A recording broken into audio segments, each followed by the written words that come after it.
कन्या राशि के जातकों का स्वभाव सदैव विश्लेषणात्मक। इस वीडियो को अंत तक अवश्य देखिए क्योंकि यह आपके लिए जीवन में अद्भुत परिवर्तन ला सकता है। कमेंट बॉक्स में सच्चे मन से जय शनिदेव जरूर लिखें। सूक्ष्म दृष्टि रखने वाला और अत्यंत व्यावहारिक माना जाता है। यह राशि बुध ग्रह के अधीन होती है और बुध ज्ञान, संवाद, तर्क, वाणिज्य और विश्लेषण का ग्रह है। इसलिए कन्या राशि के जातक अपने जीवन में सूक्ष्म से सूक्ष्म विवरण पर ध्यान देने वाले, गंभीर विचारक और योजनाबद्ध तरीके से कार्य करने वाले होते हैं। ये जातक जीवन में अनुशासन और सटीकता को अत्यधिक महत्व देते हैं और चाहते हैं कि उनके चारों ओर का वातावरण भी व्यवस्थित और संतुलित हो। कभी कभी यही स्वभाव इन्हें अत्यधिक आलोचनात्मक भी बना देता है, क्योंकि वे न केवल स्वयं से बल्कि दूसरों से भी पूर्णता और सटीकता की अपेक्षा रखते हैं। कन्या राशि का प्रमुख स्वभाव सेवा, विनम्रता, व्यावहारिकता और तर्कपूर्ण दृष्टिकोण है और यह राशि जीवन में आत्म सुधार तथा निरंतर उन्नति की ओर अग्रसर रहती है। जब हम 17 अगस्त 2025 से 17 सितंबर 2025 की अवधि की चर्चा करते हैं, तब तुला राशि में सूर्य और केतु का संयोग बन रहा है। तुला राशि सप्तम राशि है जिसका स्वामी शुक्र है और यह संतुलन, न्याय, संबंध, साझेदारी और सामाजिक सामंजस्य की राशि मानी जाती है। सूर्य जो आत्मा, ऊर्जा, नेतृत्व और अहंकार का प्रतिनिधि है, तुला राशि में प्रवेश करने पर पहले से ही अपनी नीच स्थिति के कारण कुछ हद तक कमजोर हो जाता है और जब इसका संयोग केतु से होता है तो स्थिति और अधिक गहन हो जाती है। केतु एक छाया ग्रह है जिसे मोक्ष, अध्यात्म, रहस्य, त्याग और अहंकार के विघटन का कारक माना जाता है। केतु जब सूर्य के साथ युति करता है तो यह प्रायः सूर्य की भौतिक शक्तियों को कमजोर करता है और व्यक्ति को अधिक आंतरिक और आध्यात्मिक दिशा की ओर ले जाता है। इस कारण यह योग कई बार व्यक्ति के सामाजिक जीवन, पारिवारिक संबंधों और आत्मविश्वास में उतार चढ़ाव लाता है, लेकिन दूसरी ओर यह व्यक्ति को गहरे आत्ममंथन और आत्मबोध की दिशा में भी प्रेरित करता है। कन्या राशि के जातकों के लिए यह संयोग विशेष रूप से महत्वपूर्ण है क्योंकि यह उनके द्वितीय भाव में घटित हो रहा है। द्वितीय भाव ज्योतिष में धन, वाणी, परिवार, संस्कार और मूल्य प्रणाली का भाव है। इसका अर्थ है कि इस अवधि में कन्या राशि के जातकों को अपने वित्तीय जीवन, बचत, पारिवारिक संबंधों और वाणी पर विशेष ध्यान देने की आवश्यकता होगी। सूर्य और केतु का संयोग यहां अचानक परिवर्तन की स्थिति उत्पन्न कर सकता है। कुछ जातकों के लिए यह वित्तीय लाभ और हानि दोनों का समय हो सकता है। अचानक अप्रत्याशित धन लाभ की संभावना बन सकती है, लेकिन उतनी ही संभावना अचानक हानि की भी बनी रहेगी। इसलिए इस अवधि में किसी भी प्रकार के बड़े निवेश या जोखिमपूर्ण आर्थिक निर्णय लेने से पहले अत्यंत सावधानी बरतनी होगी। द्वितीय भाव वाणी का भी भाव है और सूर्य केतु का संयोग वाणी पर नियंत्रण में कमी ला सकता है। इस अवधि में जातकों की वाणी कभी-कभी कठोर हो सकती है या ऐसी बात कह सकते हैं जो सामने वाले को अप्रिय लगे। इसलिए यह आवश्यक होगा कि कन्या राशि के जातक अपनी अभिव्यक्ति में संयम और मधुरता बनाए रखें।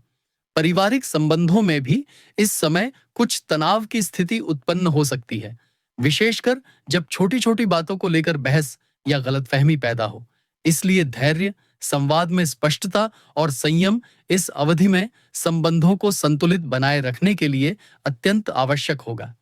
अब यदि हम इसे लग्न से देखें तो कन्या राशि के लिए सूर्य और केतु का तुला राशि में संयोग उनके व्यक्तित्व और आत्मविश्वास पर अप्रत्यक्ष प्रभाव डालेगा।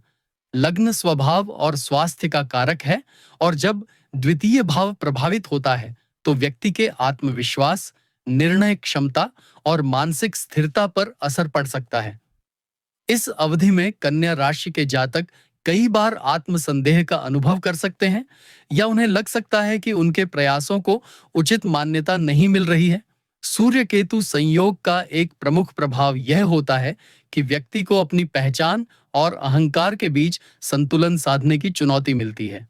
कन्या राशि के जातक इस समय यह महसूस कर सकते हैं कि उन्हें अपने वास्तविक स्वरूप को पहचानने और दूसरों की अपेक्षाओं से ऊपर उठकर जीने की आवश्यकता है। इसके अतिरिक्त यह समय आध्यात्मिक दृष्टि से भी महत्वपूर्ण होगा। केतु व्यक्ति को भौतिक मोह से दूर कर आत्मचिंतन और अध्यात्म की ओर अग्रसर करता है। कन्या राशि के जातक इस समय अपने भीतर के प्रश्नों के उत्तर खोजने में अधिक समय व्यतीत कर सकते हैं। कुछ लोग इस अवधि में धार्मिक या आध्यात्मिक गतिविधियों की ओर आकर्षित हो सकते हैं, तो कुछ लोग ध्यान, योग और आत्म मंथन की ओर प्रवृत्त हो सकते हैं। यह समय आंतरिक रूप से गहन परिवर्तन का है, जब व्यक्ति अपने जीवन के वास्तविक उद्देश्य को समझने का प्रयास करेगा। जब हम इस अवधि के प्रभाव को तृतीय भाव के संदर्भ में देखते हैं, तो यह भाव ज्योतिष में पराक्रम, साहस, संचार, छोटे भाई बहन, प्रयास, लेखन, रचनात्मकता और मानसिक शक्ति का सूचक है। कन्या राशि के जातकों के लिए सूर्य और केतु का द्वितीय भाव में संयोग तृतीय भाव को भी प्रभावित करेगा, क्योंकि वाणी और साहस दोनों आपस में जुड़े हुए हैं। इस समय जातकों को अपनी ऊर्जा को सही दिशा में लगाने की आवश्यकता होगी। तृतीय भाव संचार और संवाद का प्रतिनिधित्व करता है, लेकिन जब केतु का प्रभाव बढ़ जाता है तो व्यक्ति के विचारों और अभिव्यक्ति में अस्पष्टता आ सकती है। कन्या राशि के जातकों को इस अवधि में यह ध्यान रखना होगा कि वे अपनी बात स्पष्ट और संतुलित तरीके से रखें, अन्यथा भाई बहनों या सहकर्मियों के साथ मतभेद बढ़ सकते हैं। साथ ही तृतीय भाव पर इस संयोग का प्रभाव व्यक्ति को आत्ममंथन और आत्मविश्लेषण की ओर भी प्रेरित करेगा। कन्या राशि के लोग जो लेखन, संचार, मीडिया या शिक्षा से जुड़े हैं, उनके लिए यह समय नए विचारों और गहन चिंतन का हो सकता है। लेकिन यह भी संभव है कि इन विचारों को स्पष्ट रूप से अभिव्यक्त करने में कठिनाई आए। इसीलिए इस अवधि में अपने विचारों को धीरे धीरे और योजनाबद्ध तरीके से प्रस्तुत करना लाभकारी होगा। साहस के स्तर पर भी यह समय चुनौतीपूर्ण हो सकता है।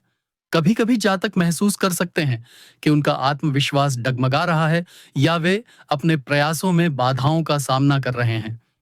लेकिन यह याद रखना आवश्यक है कि सूर्य केतु संयोग व्यक्ति को बाहरी दिखावे की शक्ति से हटाकर आंतरिक शक्ति पर ध्यान केंद्रित करने की प्रेरणा देता है।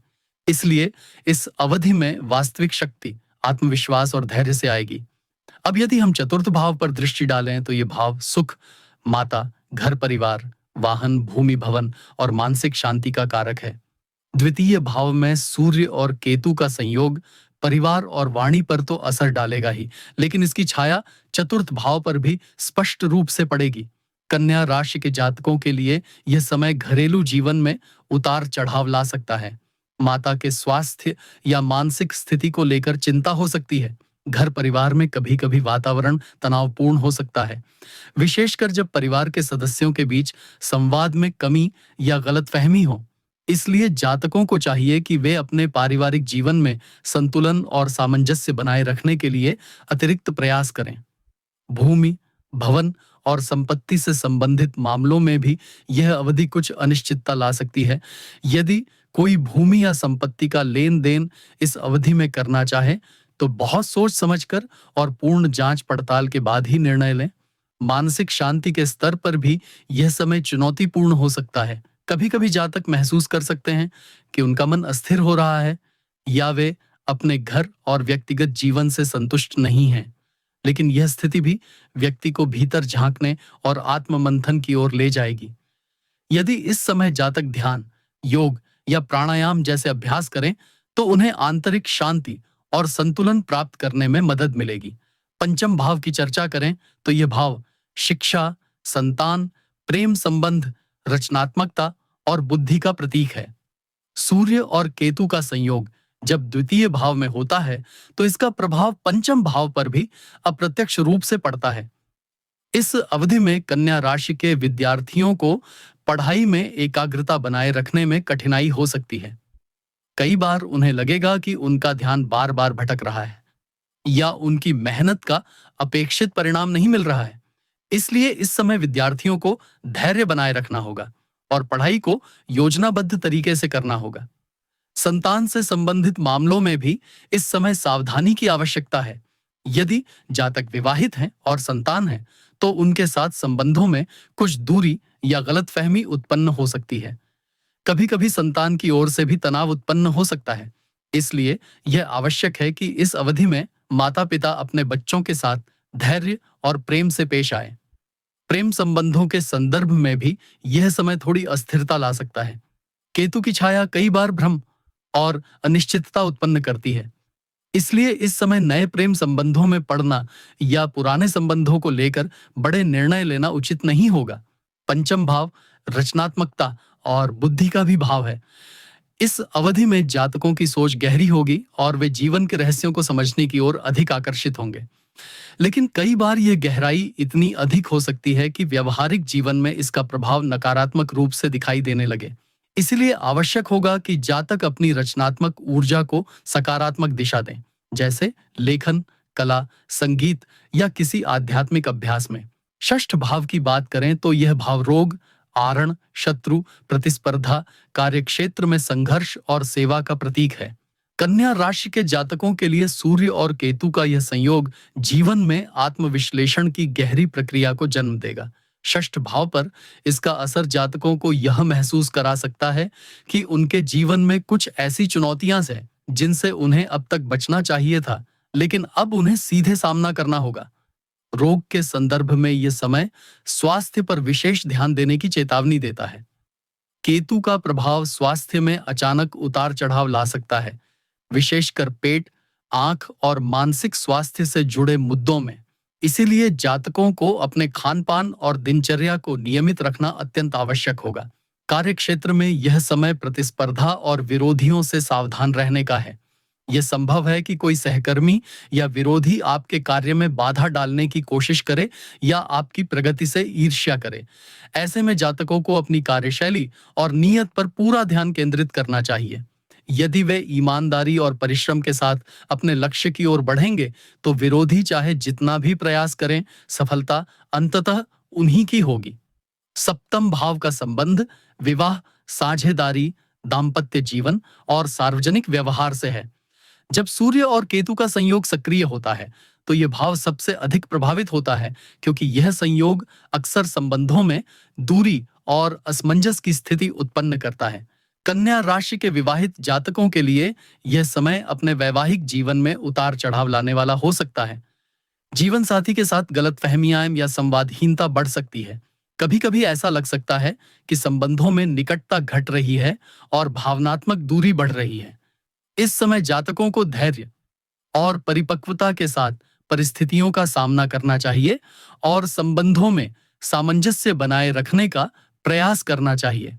साझेदारी में काम करने वाले जातकों के लिए भी यह समय सावधानी का है। व्यापार या पेशे में कोई नया साझेदारी संबंध शुरू करने से पहले उसके सभी पहलुओं को अच्छी तरह समझ लेना आवश्यक होगा, अन्यथा आगे चलकर विवाद की संभावना हो सकती है। अष्टम भाव का विश्लेषण करें तो यह भाव जीवन के रहस्य, गुप्त ज्ञान, अचानक घटनाएं, शोध, आयु और परिवर्तन का प्रतीक है। सूर्य और केतु का संयोग जब सक्रिय होता है, तो अष्टम भाव की ऊर्जा और भी गहन हो जाती है। कन्या राशि के जातकों के लिए यह समय जीवन में अचानक होने वाले परिवर्तनों का संकेत देता है। ये परिवर्तन कभी-कभी चुनौतीपूर्ण हो सकते हैं, लेकिन यह भी सत्य है कि अष्टम भाव की ऊर्जा व्यक्ति को आध्यात्मिक और गुप्त ज्ञान की ओर भी प्रेरित करती है।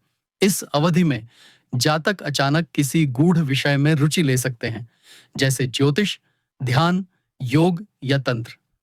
स्वास्थ्य की दृष्टि से अष्टम भाव के प्रभाव से दुर्घटना, चोट या अचानक रोग की संभावना बनी रहती है, इसलिए सावधानी रखना अत्यंत आवश्यक है। आर्थिक दृष्टि से यह समय विरासत, बीमा या गुप्त स्रोतों से धन प्राप्ति का भी संकेत दे सकता है। लेकिन केतु का प्रभाव होने के कारण जातकों को इस धन का उपयोग सोच समझकर करना चाहिए और किसी भी प्रकार की लालच या जल्दबाजी से बचना चाहिए। अष्टम भाव संबंधों में भी गहराई और रहस्यमयता लाता है। कभी-कभी यह जातकों को ऐसा महसूस करा सकता है कि वे अपने संबंधों को लेकर असुरक्षित हैं या उन्हें पूरी तरह समझ नहीं पा रहे हैं। इस समय आवश्यक होगा कि जातक अपने भीतर उठने वाले प्रश्नों का उत्तर बाहर न ढूंढकर अपने ही मन में तलाशें। यह अवधि आत्मज्ञान और जीवन की गहराइयों को समझने के लिए अत्यंत उपयोगी सिद्ध हो सकती है।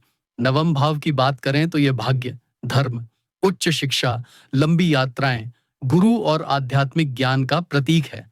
जब सूर्य और केतु का संयोग इस भाव को प्रभावित करता है तो यह जातकों को गहरी आध्यात्मिकता और आत्मचिंतन की ओर ले जाता है। कन्या राशि के जातकों के लिए इस समय भाग्य की चाल कुछ मिश्रित रह सकती है। एक और अचानक अवसर प्राप्त हो सकते हैं जो जातकों को जीवन में आगे बढ़ाएंगे। वहीं दूसरी ओर कुछ बाधाएं भी सामने आ सकती हैं जो उनके धैर्य और आस्था की परीक्षा लेंगी। यह समय उच्च शिक्षा प्राप्त करने वाले विद्यार्थियों के लिए आत्मचिंतन और विषयों की गहराई में जाने का अवसर प्रदान करेगा। गुरु या मार्गदर्शक से किसी कारणवश दूरी भी बन सकती है, जिससे जातक को आत्मनिर्भर होकर निर्णय लेना पड़ सकता है। यात्राओं के संदर्भ में यह समय विशेष रूप से विदेश यात्रा या लंबी दूरी की यात्रा के लिए मिश्रित संकेत दे रहा है। कुछ जातकों को अचानक ऐसी यात्रा करनी पड़ सकती है जो उनके जीवन की दिशा बदल दे। आध्यात्मिक दृष्टि से यह समय अत्यंत महत्वपूर्ण है क्योंकि केतु जातकों को बाहरी जगत से हटाकर आंतरिक जगत की ओर ले जाता है। इस अवधि में ध्यान, योग और धार्मिक अनुष्ठानों में गहरी रुचि जाग सकती है। दशम भाव का विश्लेषण करें तो यह भाव कर्म, कार्यक्षेत्र, प्रतिष्ठा, पद और सामाजिक मान सम्मान का प्रतिनिधि है। जब सूर्य और केतु का संयोग दशम भाव को प्रभावित करता है तो यह कार्यक्षेत्र में अचानक परिवर्तन का संकेत देता है। कन्या राशि के जातकों के लिए यह समय करियर में उतार चढ़ाव से भरा हो सकता है। किसी बड़े प्रोजेक्ट में देरी या अचानक रुकावट आ सकती है। वरिष्ठ अधिकारियों से संबंधों में दूरी या गलतफहमियां उत्पन्न हो सकती हैं, जिससे जातक को यह महसूस हो सकता है कि उनके परिश्रम का उचित फल नहीं मिल रहा। यह समय नए अवसरों के लिए दरवाजे भी खोल सकता है, लेकिन उन अवसरों का लाभ उठाने के लिए धैर्य और रणनीति आवश्यक होगी। इस दौरान जातक को अपनी वाणी और व्यवहार पर विशेष ध्यान देना चाहिए क्योंकि छोटी सी गलती भी उनके करियर पर नकारात्मक प्रभाव डाल सकती है। सामाजिक मान सम्मान के संदर्भ में यह समय मिश्रित परिणाम देगा। कुछ जातक समाज में अपने योगदान से प्रशंसा प्राप्त करेंगे तो कुछ जातकों को आलोचना का भी सामना करना पड़ सकता है। एकादश भाव की चर्चा करें तो यह भाव लाभ, इच्छाओं की पूर्ति, मित्रों और सामाजिक नेटवर्क का प्रतीक है। जब सूर्य और केतु का संयोग इस भाव पर असर डालता है तो यह लाभ की दिशा में अनिश्चितता ला सकता है। कन्या राशि के जातकों के लिए यह समय वित्तीय दृष्टि से सावधानी बरतने का है। लाभ के अवसर अवश्य मिलेंगे, लेकिन उनका फल अपेक्षा के अनुरूप न भी हो सकता है। मित्रों और सामाजिक नेटवर्क से दूरी बढ़ सकती है या कुछ ऐसे विवाद सामने आ सकते हैं जो मित्रता को प्रभावित करें। यह समय जातकों को यह समझाने का है कि हर मित्र सच्चा नहीं होता और उन्हें अपने सामाजिक दायरे में विवेकपूर्ण चुनाव करना चाहिए। इच्छाओं की पूर्ति में भी विलंब संभव है। जातक महसूस कर सकते हैं कि जिन योजनाओं को वे लंबे समय से पूरा करना चाहते थे वे अभी भी अधूरी हैं। लेकिन यह भी सत्य है कि केतु जातक को यह समझने की प्रेरणा देता है कि भौतिक इच्छाएं ही जीवन का अंतिम लक्ष्य नहीं होती। इस प्रकार नवम भाव में आध्यात्मिकता, दशम भाव में कर्म और करियर की परीक्षा तथा एकादश भाव में लाभ की अस्थिरता मिलकर कन्या राशि के जातकों को इस अवधि में गहन जीवनानुभव प्रदान करेंगे। द्वादश भाव को ज्योतिष शास्त्र में हानि, व्यय, परदेश गमन, मोक्ष, अवचेतन मन और रहस्यमय अनुभवों का भाव माना जाता है।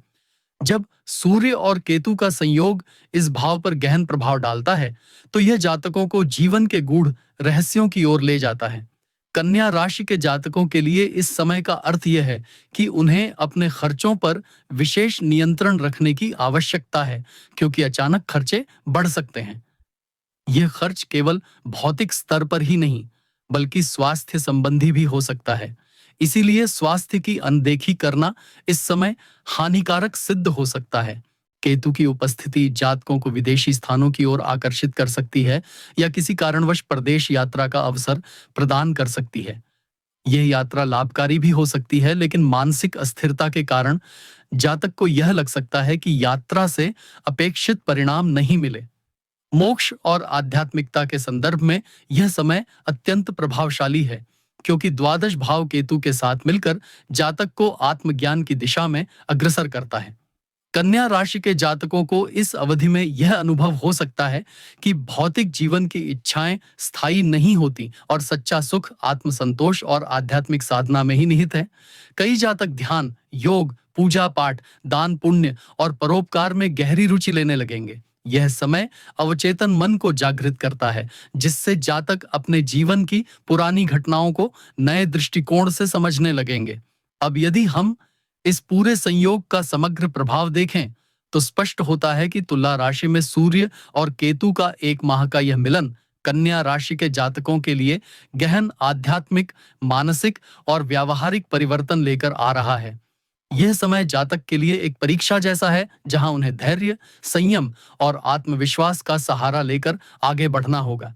व्यक्तिगत संबंधों में दूरी, करियर में उतार चढ़ाव, वित्तीय अस्थिरता और स्वास्थ्य संबंधी चुनौतियां अवश्य सामने आएंगी, लेकिन साथ ही यह समय जातकों को आत्मबोध और आत्मज्ञान की ओर भी प्रेरित करेगा। सूर्य जहां आत्मविश्वास और अहं का प्रतीक है, वहीं केतु त्याग और अध्यात्म का संकेत देता है। जब ये दोनों ग्रह एक साथ आते हैं, तो जातक को यह सीख मिलती है कि सच्चा जीवन संतुलन तभी संभव है जब भौतिक उपलब्धियों के साथ साथ आध्यात्मिक शांति भी प्राप्त की जाए। समग्र रूप से देखा जाए तो कन्या राशि के जातकों को इस अवधि में अपने जीवन के हर क्षेत्र में विवेकपूर्ण निर्णय लेने की आवश्यकता है। व्यक्तिगत संबंधों में संवाद और धैर्य, करियर में निरंतर प्रयास और विनम्रता, वित्तीय मामलों में संयम और स्वास्थ्य में सजगता इस समय को सरल बनाने की कुंजी होगी। वहीं आध्यात्मिक दृष्टि से यह समय जातकों के लिए एक अमूल्य अवसर है, जिसमें वे आत्मचिंतन कर अपनी आत्मा की वास्तविक शक्ति को पहचान सकते हैं। अंत में कहा जा सकता है कि यह एक महीना कन्या राशि के जातकों को भीतर और बाहर दोनों स्तरों पर बदलने वाला है। जो जातक इस परिवर्तन को खुले मन से स्वीकार करेंगे और अपनी ऊर्जा को सकारात्मक दिशा में प्रयोग करेंगे, वे इस अवधि के बाद जीवन के एक नए चरण में प्रवेश करेंगे।